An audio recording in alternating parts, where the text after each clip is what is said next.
What's up, YouTube? Georgia Silver Hunter back with another $500 quarter hunt. Today, these quarters actually came from Wells Fargo, and I saw them this past weekend.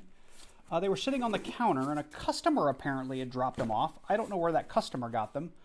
But these are the orange-wrapped String & Son quarters, and I've never gotten these in quarters. I've gotten them in halves, but never quarters. And I know from watching other YouTubers, these orange rolls seem to do really, really well in other parts of the country.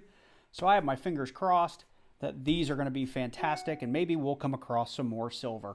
So let's jump into it.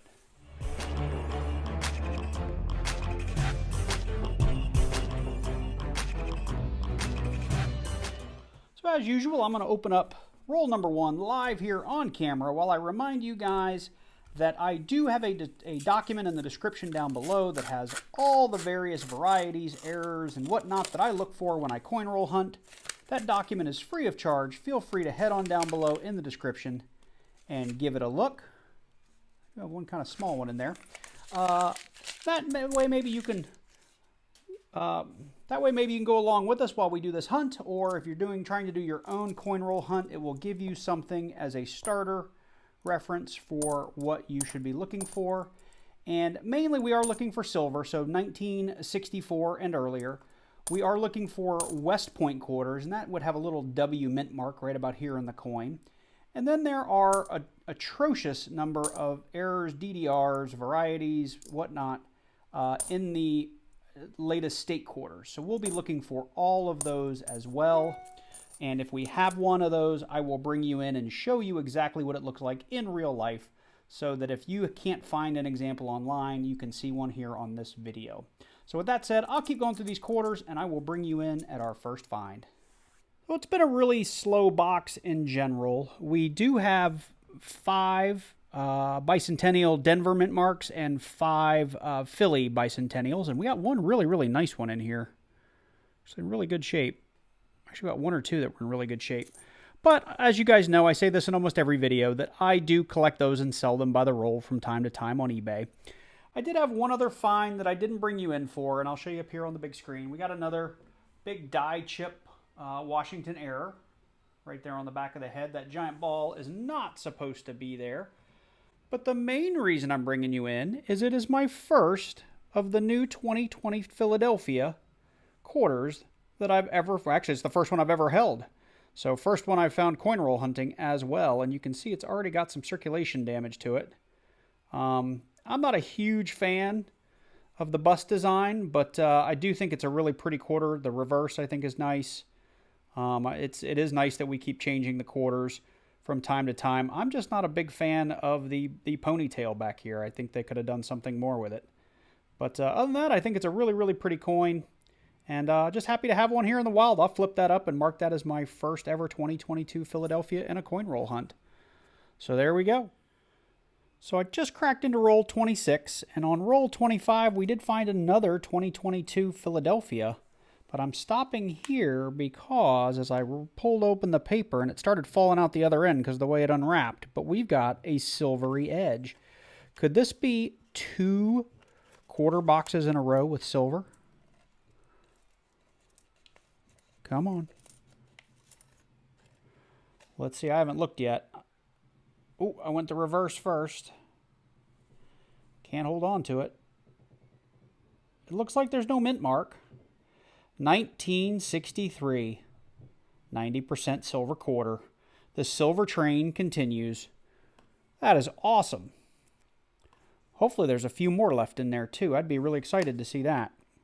All right, let me keep hunting. So we're on or around roll 31, and we don't have any major additions to the board, a couple of additional bicentennials, but I wanted to bring you guys in. I just came across a 2005 Kansas that has the In God We Rust error. Get that under the scope here for you. And you can see that T is still visible, but it is it almost looks scraped out. I believe this one does qualify for the In God We Rust, but I have seen much better examples of it in the past. But this is the closest one I've found in quite some time. We are on roll 40. I've been adding to the bicentennial pile here. And we got something interesting in here. I think it's too thick to be silver. I think it's going to be a foreign, but it looks silvery. And I did a terrible job peeling this paper. Let's take a look at this one together. I got a feeling we're looking at a foreign, though.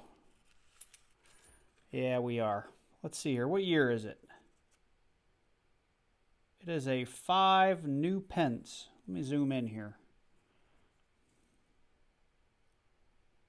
1980. Probably British. I think that's like a 5 pence, 5 penny piece from England. Still kind of a cool find. It's our first foreign of the box, but I was hoping it was going to be something silvery. So we are on roll 48. We're probably, I don't know, 3/4 of the way through, and I have a quarter under the scope. It's another Homestead. And if you look right here, you can clearly see that we have an extra window pane right here. That is just one of the, and I'll move it around so it stays visible here. It's just one of like the 185 DDRs that's available on this coin. I'll look it up and list the actual one.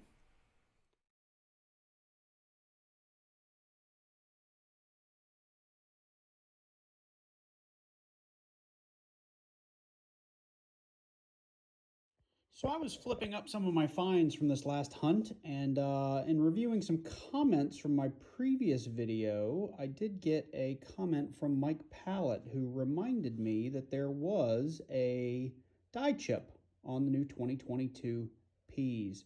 So I took a look at this one. I actually found 2 in the hunt. One of them didn't have it. This one appears to.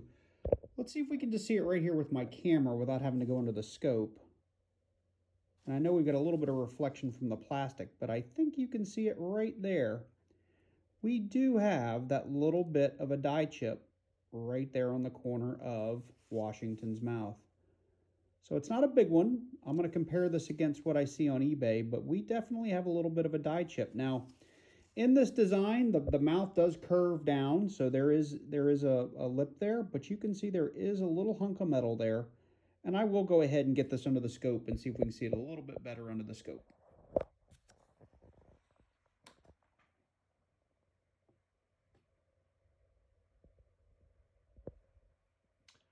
There you go. There it is. There's that die chip right on the corner of the mouth. Pretty cool. So we've reached the end of the box. We unfortunately didn't find any West Point quarters in this hunt, but we did have a pretty productive hunt. Of course, the star of the show will be this 1963 90% silver quarter. I will always take silver quarters. They're really tough to come by, and I've now hit silver in back-to-back boxes. We did have 2 Homestead. One is an error and one is a DDR. The snow on the window it's a die chip error. It's the first one of those I've ever found. The DDR, this one literally has like 160 or 180 DDRs. This is probably the easiest quarter to find a double die reverse on. Now, the one I found on here, I'm sure I've found one like it in the past. So if my previous experience holds, they're only worth a couple of bucks, maybe $1 to $3. We did find a pretty weak In God We Rust. I have much better examples than this, and it's a little bit busted on the back, so I'm going to toss that one back in the bin, but it was still a find. We did end up with 2 of the Washington quarters with the giant die chip, or the pretty big die chip on the back of the hat. I took you under the scope earlier to show you that. Those are going still for like $3 to $5. I haven't sold any of them. I'm just kind of stockpiling them. I have like a tube of them at this point. At some point, I probably need to start selling them. I was really excited to have my very first Maya Angelou quarters. Again, I know the new design is not, a lot of people don't like it. I don't hate it. I just wish they'd done something a little bit different with the ponytail. But I do think it's kind of a pretty quarter, and it is something new and different to look for in a box of quarters. We did have 11 Philadelphia bicentennials, and we had 9 Denver bicentennials. All of those were checked for the double die obverse, and we had 1 5 pence foreign. So all in all, not a outstanding box, but any box that you can find silver in is a pretty darn good box in my opinion. So I hope you enjoyed this hunt. I know I had a lot of fun searching through it. If you like this video, please consider heading on down below and clicking on that like button and leaving me a comment. If you're new to the channel and you like coin roll hunts or just looking for precious metals or treasure hunting wherever you are, feel free. While you're down leaving me a like and a comment, click on that subscribe button and then click on that little bell and select all so you get notified each and every time I release a new video. Well, you guys, I've got a couple more that I'm gonna post later this week with some pennies and some $50, and so stay tuned. A lot more coin roll hunts coming. You guys take care, and I look forward to seeing you in the next one.